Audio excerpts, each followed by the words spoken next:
Oke, sekarang kita akan lanjut ke section yang kedua, yaitu structure and written expression. Nah, di sini kita akan fokus ke grammar. Jadi kaidah grammar, kemudian jenis kata, kemudian jenis kalimat dan lain sebagainya. Untuk pertama kita akan warming up dulu ya. Kita akan belajar tentang noun atau kata benda.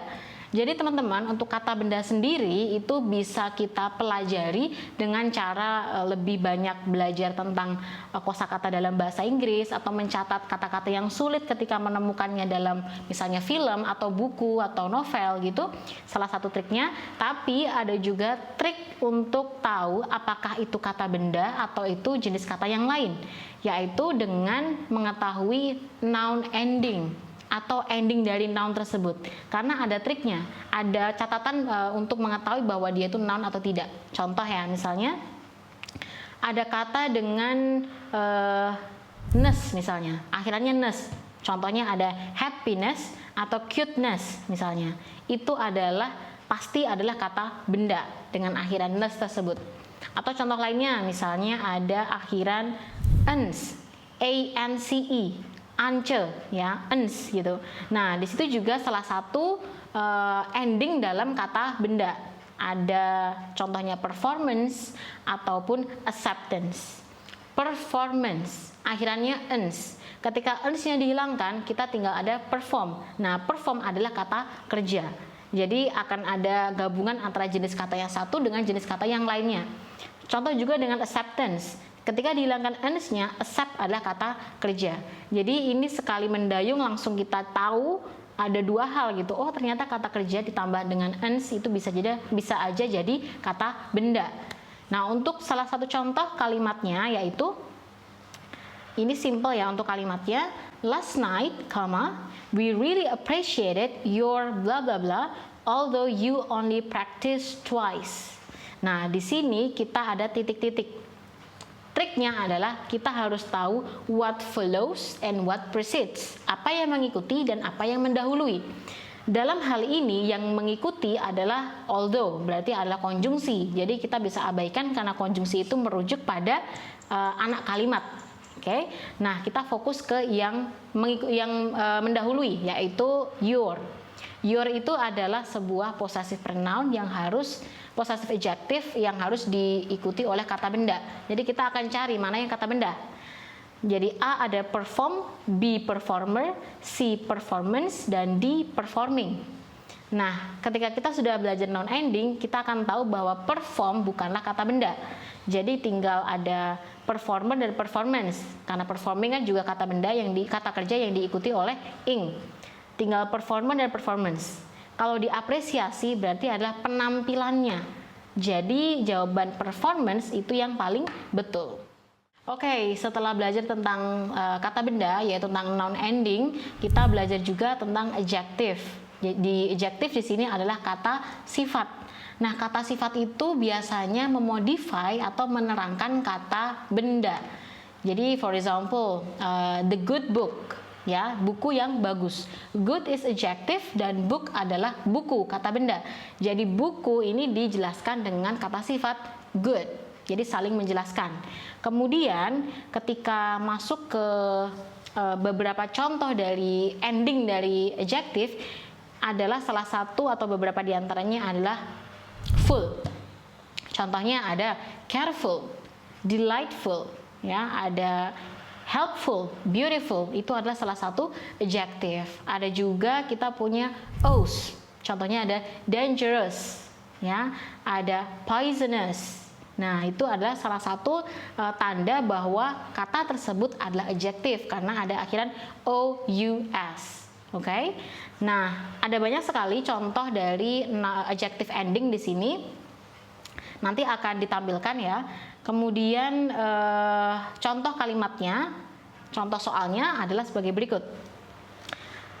Hachette Livre is the most blah blah blah owned by the Lagarde Group and encompasses over 150 imprints.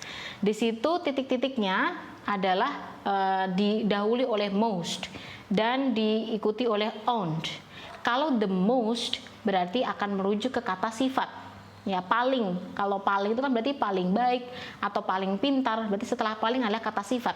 Sekarang kita cari di pilihan katanya. A, prominently publishers.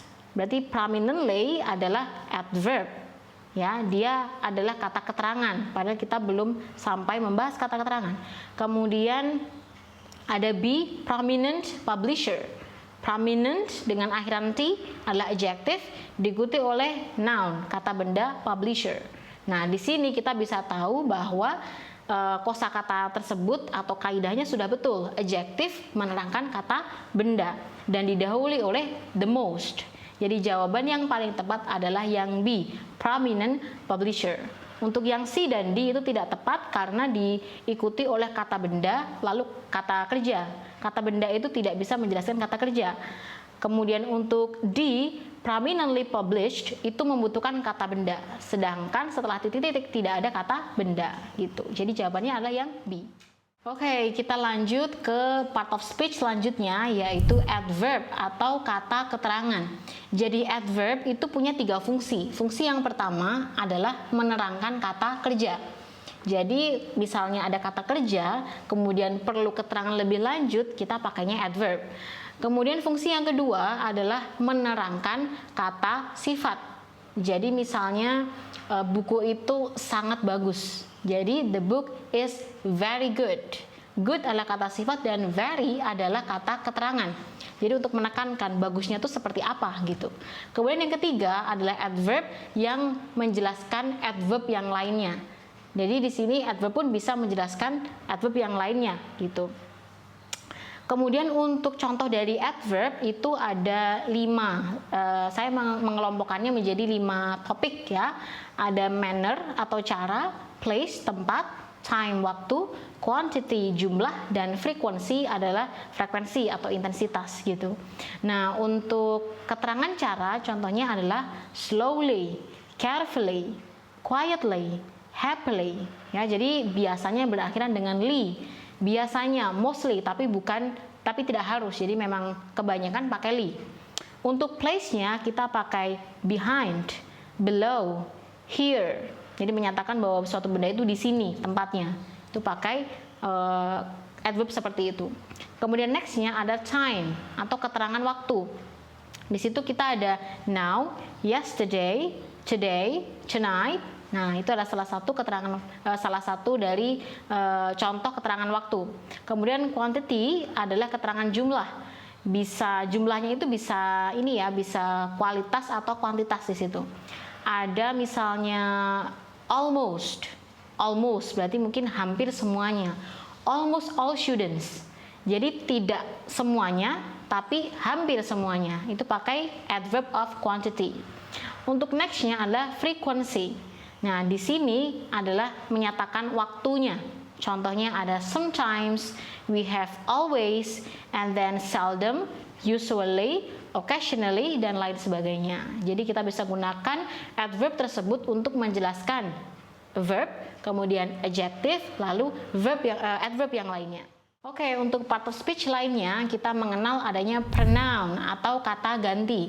Nah, pronoun itu dibagi menjadi 2, ada definite pronoun dan juga indefinite pronoun.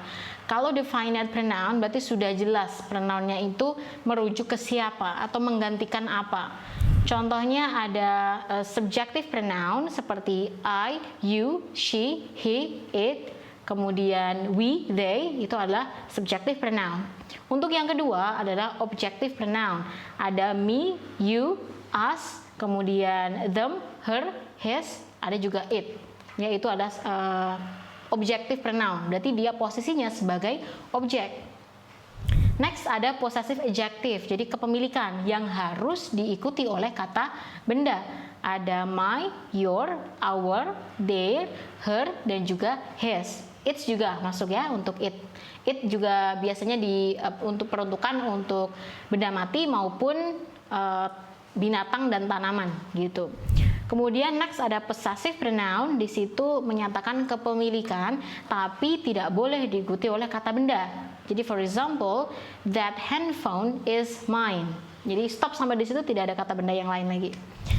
Dan terakhir ada reflexive pronoun. Jadi untuk merujuk lagi ke kata ganti yang dimaksud. Contohnya ada myself, yourself, themselves, ourselves, himself, herself, dan juga itself. Jadi merujuk ke kata-kata ganti yang digantikan di situ. Gitu. Untuk adalah 5 contoh dari definite pronoun. Untuk indefinite yang belum jelas itu ada beberapa ya. Contohnya ada some. For example, someone needs to represent us. Someone, kita belum tahu someone, is it a woman or a man, kita tidak tahu. Jadi dia masuk ke indefinite. Ada juga anyone. Anyone is allowed to enroll the club. And then we have everyone. Everyone knows honestly is everyone knows honest is important. Being honest is important. Jadi kita bisa tahu bahwa everyone itu banyak orang, tapi yang tidak jelas adalah jumlah orang-orang tersebut. Oke, untuk contoh lainnya ada another, either, kemudian both, many, others, dan lain sebagainya. Tinggal kita ingin mengatakan mana yang kira-kira singular dan mana yang kira-kira plural. Oke, tadi kita sudah belajar beberapa ya tentang tingkat kata. Jadi ada noun, kemudian ada adjective and adverb. Nah, sekarang kita masuk ke tingkat kalimat. Jadi kalimat itu terdiri dari 3 bagian gitu ya, atau 3 susunan. Yang pertama adalah simple sentence, berarti sentence-nya itu simple atau sederhana, hanya terdiri dari 1 subjek dan 1 verb. Kemudian yang kedua ada compound sentence. Berarti dia terdiri dari 2 independent clause. Biasanya diikuti oleh konjungsi and atau but ya, atau or gitu. Jadi konjungsinya itu konjungsi penghubung. For example, you are now reading a book and I'm writing an essay. Jadi kamu sekarang membaca buku dan aku menulis essay. Kemudian untuk yang kompleks adalah terdiri dari 1 independent clause atau klausa yang bisa berdiri sendiri dan juga klausa yang tidak bisa berdiri sendiri. Mungkin kita bisa menyebutnya dengan anak kalimat dan induk kalimat. Itu dalam complex sentence. Contohnya, nah, kita bisa lihat di sini. She does not intend to start the business because she is not really confident. Di sini yang independent adalah she does not intend to start the business. Kemudian untuk yang dependentnya atau yang tidak bisa berdiri sendiri adalah because she is not really confident. Oke, jadi di sini mungkin akan ada kemiripan antara compound sentence dan juga complex sentence. Sama-sama menggunakan konjungsi, namun konjungsi yang digunakan itu berbeda jenisnya. Jadi nanti kita belajar konjungsi apa saja yang bisa digunakan dalam kedua sentence tersebut. Oke, sekarang kita belajar tentang noun clause atau klausa kata benda. Kenapa disebut klausa kata benda? Karena yang digantikan atau yang dikembangkan adalah kata benda. Nah, di sini yang digantikan bisa saja berupa subjek atau bisa saja berupa objek. Oke, nah untuk yang klausa kata benda ini kita belajar tentang pengembangannya. Ada yang mengembangkan subjek, contohnya misalnya whatever she speaks should be recorded. Apapun yang dia bicarakan harus direkam. Itu misalnya ya, whatever she speaks should be recorded. Tapi ketika kita ingin mengembangkan objek, kita bisa menggunakannya dengan I should know what made her upset. Jadi aku harus tahu apa yang membuat dia itu kecewa. Nah, di sini kita tinggal menambahkan konjungsi khusus seperti who atau whoever, which, whichever, what, whatever, kemudian ada when, whenever, kemudian whether atau if. Nah, untuk penggunaannya ada yang harus diikuti oleh subjek dan juga ada yang tidak harus diikuti oleh subjek.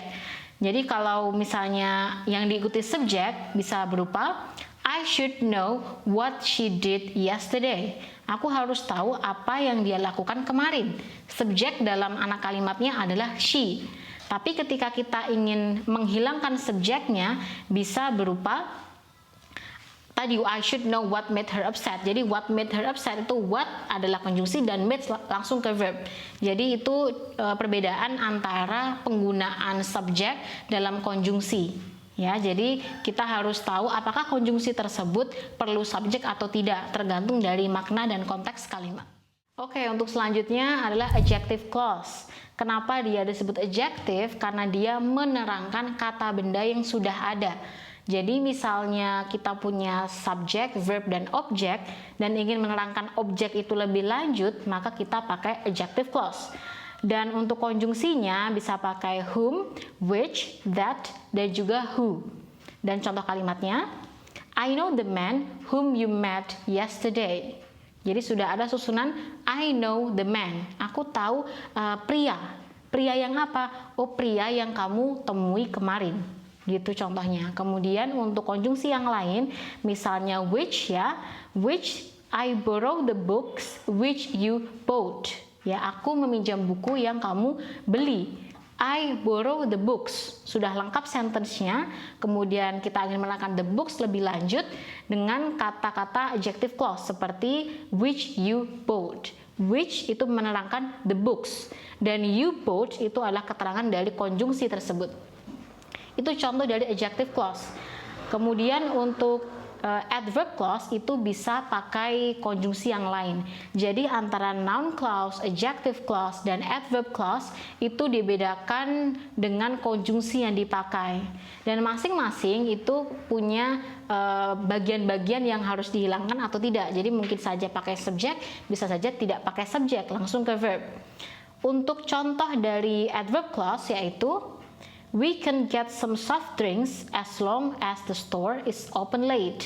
Jadi kita bisa dapatkan soft drink selama tokonya itu bukanya lebih larut gitu. Jadi kita bisa pakai as long as sebagai konjungsi untuk membentuk adverb clause. Kenapa adverb? Karena menerangkan kata-kata yang sudah ada, ya, bisa saja waktunya, bisa saja alasannya, atau mungkin tempatnya, seperti itu. Contoh yang lainnya adalah although she is a company manager, she is still selling the products online. Meskipun dia adalah manajer dari sebuah perusahaan, dia tetap menjual produk tersebut secara online. Nah, berarti konjungsi yang dipakai adalah although. Ya, although dipakai sebagai adverb clause untuk menerangkan klausa yang lainnya. Itu untuk adverb clause. Oke, next adalah preposisi. Jadi preposisi itu bisa kita kenal dengan kata depan. Jadi bisa menerangkan tempat atau bisa menerangkan waktu. Nah, di sini kita perlu tahu bahwa preposisi yang dimaksud dalam prepositional phrase adalah kata-kata atau kata benda yang menerangkan kata benda sebelumnya. Contoh misalnya the leader of the class. Nah, of adalah preposisi dan the class itu untuk memberikan keterangan lebih lanjut pada the leader. Oke, jadi kita tahu ya setelah of atau preposisi adalah kata benda. Contoh kalimatnya yaitu atau contoh soalnya the stories of Dr. Seuss bla bla bla by millions of children. Di situ ada kata the stories of. Nah, siapa yang menentukan verb dalam kalimat tersebut? Yang menentukan adalah sebelum preposisi, yaitu the stories. Karena the stories itu plural, ditandai dengan adanya IES, maka kita perlu juga plural verb. Untuk pilihannya ada has enjoyed, has been enjoyed, and have been enjoyed. Karena stories berarti jamak, jadi kita perlu have. Nah, pilihannya ada dua, have enjoyed, telah menikmati, atau have been enjoyed, telah dinikmati. Kalau cerita berarti kan telah dinikmati. So the answer for this question would be D, have been enjoyed. Oke, selanjutnya kita belajar tentang apositif ya. Apositif itu adalah kata benda atau frasa kata benda yang menerangkan kata benda yang lain. Nah, cara mengidentifikasinya adalah dengan penggunaan dua koma yang mengapit apositif ini. Oke, contohnya, for example, Frank, an Indonesian singer, held a special concert. Nah, apositif yang dimaksud adalah an Indonesian singer because dia adalah sebuah kata atau frasa kata benda yang diapit koma. Dan yang mendahului apositif tersebut adalah kata benda Frank.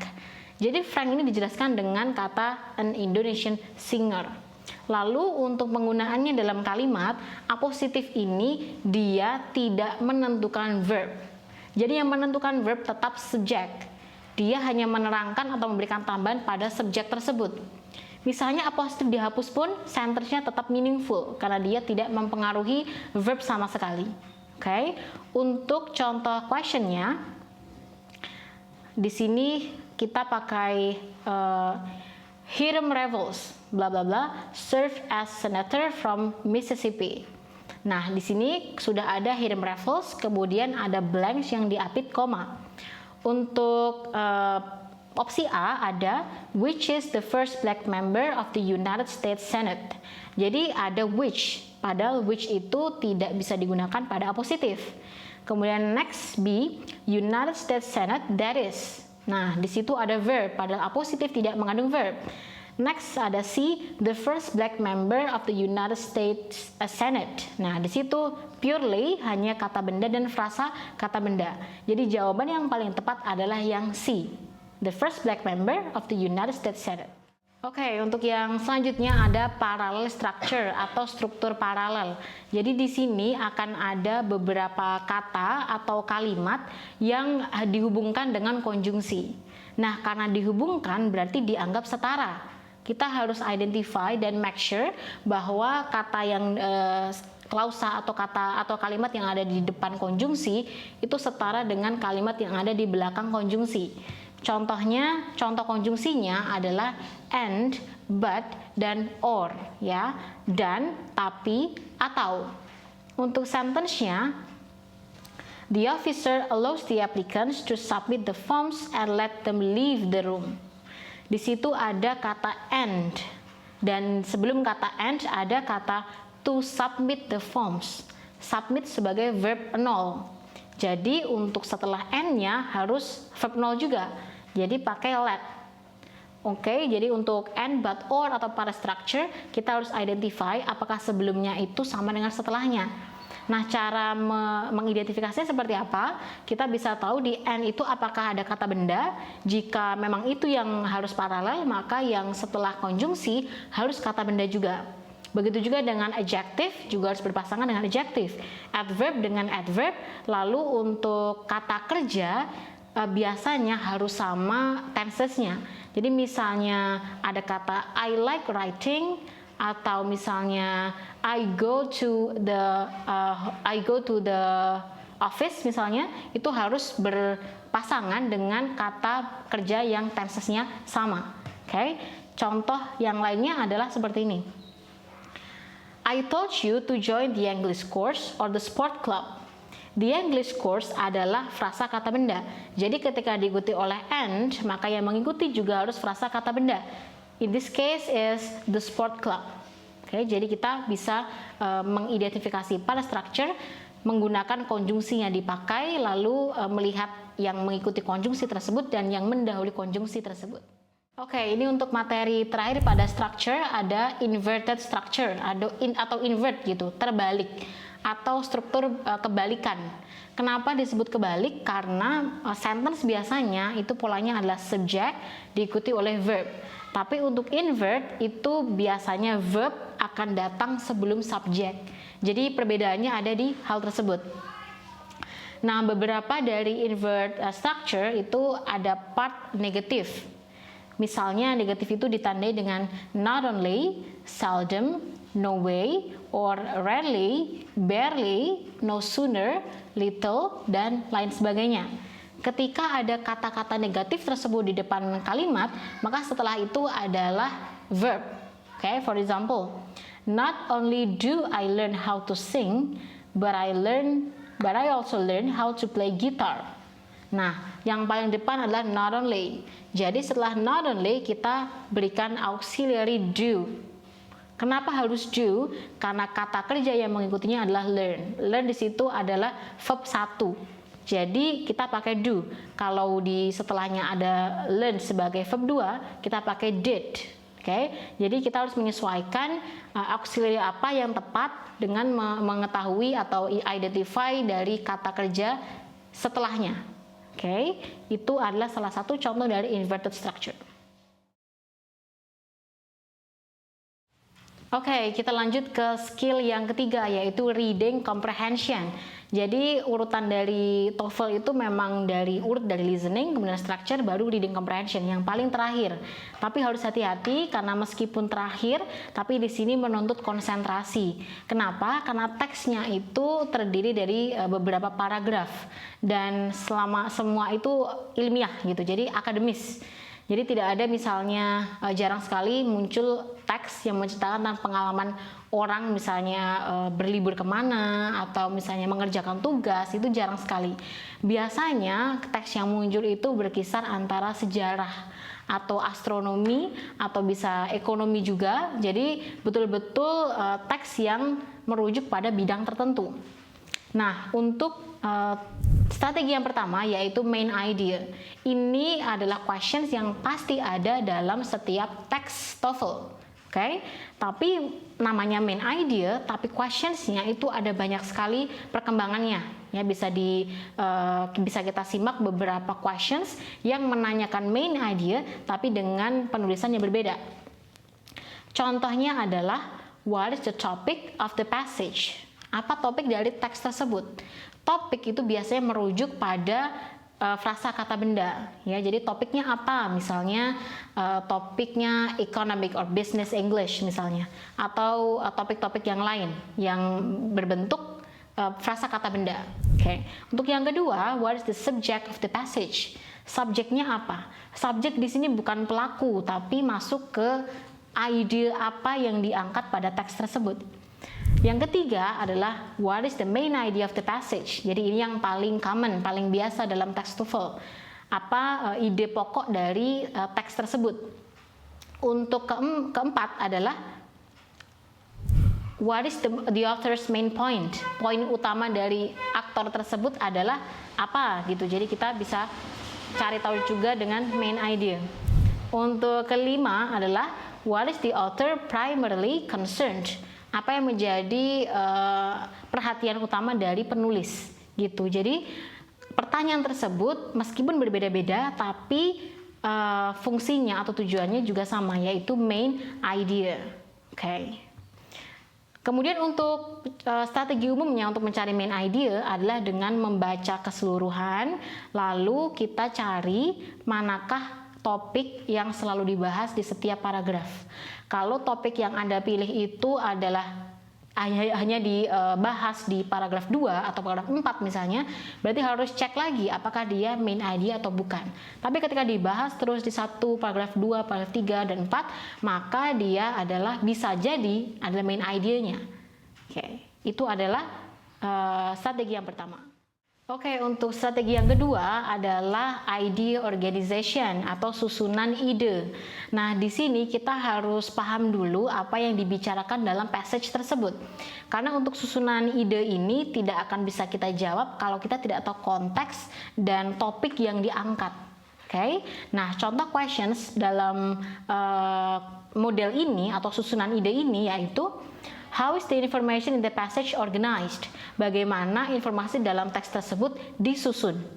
Kemudian ada juga how is the information in the second paragraph related to the information in the first paragraph? Jadi hubungannya apa antara paragraf 1 dengan paragraf lainnya? Kemudian untuk strategi umumnya pada questions model seperti ini, kita harus cari tahu dulu baca baris pertama. Jadi kita cari tahu dulu baris pertama itu membicarakan tentang apa dalam setiap paragraf. Dan yang kedua, kita harus cari kata-kata yang menunjukkan hubungan antara paragraf. Jadi keyword itu adalah strategi yang pokok dalam reading. Jadi keyword, and keyword. Jadi sampai nanti pun kita akan ulas tentang keyword ini. Salah satunya ada di idea organization. Oke, untuk strategi yang ketiga adalah written detail information. Jadi tentang informasi detail atau informasi spesifik yang ada dalam teks tersebut. Nah, contoh questionsnya adalah according to the passage, kemudian diikuti oleh passage apa yang dimaksud. According to the passage, apakah something itu terjadi di tahun ini misalnya. Kemudian ada juga it is stated in the passage that bla bla bla. Apakah ini itu dituliskan dalam teks bahwa, kemudian dilanjutkan dengan informasinya, atau the passage indicates that, jadi teksnya mengindikasikan bahwa. Nah, jadi informasi yang mengikuti harus kita cari sendiri, dan karena ini diawali dengan according to atau it is stated, maka kita tidak perlu melibatkan background knowledge kita. Kita hanya perlu melihat bacaannya lalu mencari informasi yang tersedia. Oke, jadi karena kita hanya perlu mencari informasi yang sudah masuk ke dalam teks, maka kita tidak perlu memahami banget, misalnya dalam bidang itu berbeda dengan bidang kita tidak perlu takut gitu, karena semuanya sudah ada. Jadi yang saya sampaikan di awal tadi itu ada di informasi di sini, ada di strategi di sini, yaitu tentang written detailed information. Nah, ini adalah kebalikan dari strategi yang sebelumnya, yaitu tentang stated detailed information. Kalau di sini unstated detailed information. Jadi informasi detailnya itu tidak tertulis di teks. Tapi apakah kita bisa tahu jawabannya meskipun kita tidak tahu, tidak sebidang dengan teks tersebut? Tidak masalah, karena di sini kita perlukan hanya menghubungkan informasi-informasi yang sudah ada. Jadi kita bisa mengasumsikan sendiri informasi yang dimaksud dalam pertanyaan. Contoh pertanyaannya adalah, which of the following is not stated? Apa dari informasi di bawah ini yang tidak disebutkan? Jadi tinggal teman-teman akan confirm one by one. Jadi caranya untuk question seperti ini adalah mengkonfirmasi satu demi satu dari opsi tersebut. Misalnya ada question lagi adalah, which of the following is not mentioned? Jadi kita konfirmasi dulu, apakah A itu di-mentioned, atau B itu di-mention, atau C itu di-mention juga. Jadi kita perlu confirm atau konfirmasi. And then dua questions berikutnya yaitu, which of the following is not discussed? Mana dari informasi di bawah ini yang tidak didiskusikan atau tidak dibahas dalam teks? Dan yang terakhir, all of the following are true except. Jadi semua informasi itu benar kecuali, dan nanti kita akan disediakan oleh opsi-opsi yang harus dikonfirmasi kebenarannya berdasarkan teks yang sudah disediakan. Oke, untuk yang selanjutnya itu adalah reference atau rujukan. Jadi ini itu ada hubungannya dengan materi structure yang pronoun. Jadi kita akan deal with pronoun atau reference, kata ganti. Nah, di sini yang harus kita lakukan adalah mencari tahu apakah kata benda ini itu menggantikan sentence yang lain. Contoh pertanyaannya seperti, the pronoun bla bla bla, misalnya he or it or they, in line X, ya, mention lainnya, kemudian refers to which of the following. Jadi merujuk pada informasi yang mana. Nah, di sini untuk triknya adalah kita harus cari tahu dulu kata benda apa saja yang ada dalam sentence tersebut. Setelah kita tahu kata benda dalam sentence tersebut, kita sesuaikan dengan pronoun yang menggantikan. Misalnya tadi it, ya. Nah, it itu berarti menggantikan kata benda yang singular. Jadi kita tidak akan memilih opsi yang menggunakan kata benda plural. Begitu juga dengan sebaliknya. Oke, kemudian untuk selanjutnya yaitu tentang transisi paragraf. Jadi konsep dari strategi ini adalah yang perlu teman-teman tahu bahwa teks dalam TOEFL, dalam soal TOEFL adalah cuplikan saja. Cuplikan dari paragraf yang lengkap. Jadi misalnya di situ ada 3 paragraf, bisa saja dia itu mencuplik dari 10 paragraf yang sudah ada di resource yang lain. Jadi kita harus paham betul bahwa teks tersebut pasti didahului oleh paragraf lain yang tidak tertulis dalam teks TOEFL. Kemudian ada juga paragraf terakhir mungkin saja adalah diikuti oleh kata atau oleh paragraf yang tidak tertulis dalam teks tersebut. Nah, di sini untuk contoh soalnya ada 2, ya. Ada 2. Yang pertama, the paragraph preceding the passage probably bla bla bla. Jadi akan ada pertanyaan, paragraf yang mendahului teks tersebut adalah. Jadi ini seperti menanyakan paragraf yang tidak ada, tapi bisa kita jawab. Strateginya adalah dengan membaca kalimat pertama dalam paragraf pertama. Misalnya kalimat pertama dari paragraf pertama itu membahas tentang X atau bagian dari X, kita bisa identify apa yang mendahului paragraf tersebut. Oke, kemudian untuk next question, what is most likely in the paragraph following the passage? Following itu berarti paragraf apa yang mengikuti teks tersebut.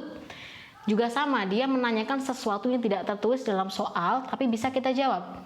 Cara menjawabnya adalah dengan membaca sentence terakhir dalam paragraf terakhir. Jadi kita bisa tahu kira-kira setelah paragraf ini itu membahas apa gitu. Jadi ini adalah strategi yang paling tricky ya, atau materi yang paling tricky karena kita harus predict. Kita harus guessing topik-topik dari paragraf tersebut agar bisa menjawab mana yang mendahului dan mana yang mengikuti. Oke, begitu saja teman-teman pemaparan dari saya, sharing ya. Jadi ada sharing tips, trik, strategis maupun materi. Dan hasil kolaborasi dari saya, kemudian bersama dengan buku Karissa, ini semoga dapat bermanfaat bagi teman-teman yang akan mengambil atau yang akan tes TOEFL di waktu dekat gitu. Jadi misalnya teman-teman akan tes TOEFL, bisa recall lagi atau rewatch video ini agar pengetahuannya atau memorinya tentang materi TOEFL itu bisa refresh lagi gitu. Nah, untuk teman-teman yang pengen belajar TOEFL lebih lengkap lagi, lebih lengkap daripada video ini, itu bisa teman-teman tunggu buku TOEFL yang akan diterbitkan oleh buku Karissa. Jadi teman-teman bisa update terus informasinya di media sosial buku Karissa. Dan kalau teman-teman ingin tanya lebih lanjut, bisa hubungi saya di Instagram @dentimarga, atau misalnya ingin mempersiapkan TOEFL lebih lengkap lagi, bisa hubungi juga di @alignlanguage. Nanti kita akan belajar bareng-bareng di sana tentang TOEFL, tipsnya dan juga latihan soal di sana. Mungkin sekian yang dapat saya sampaikan. Sampai jumpa di kesempatan berikutnya.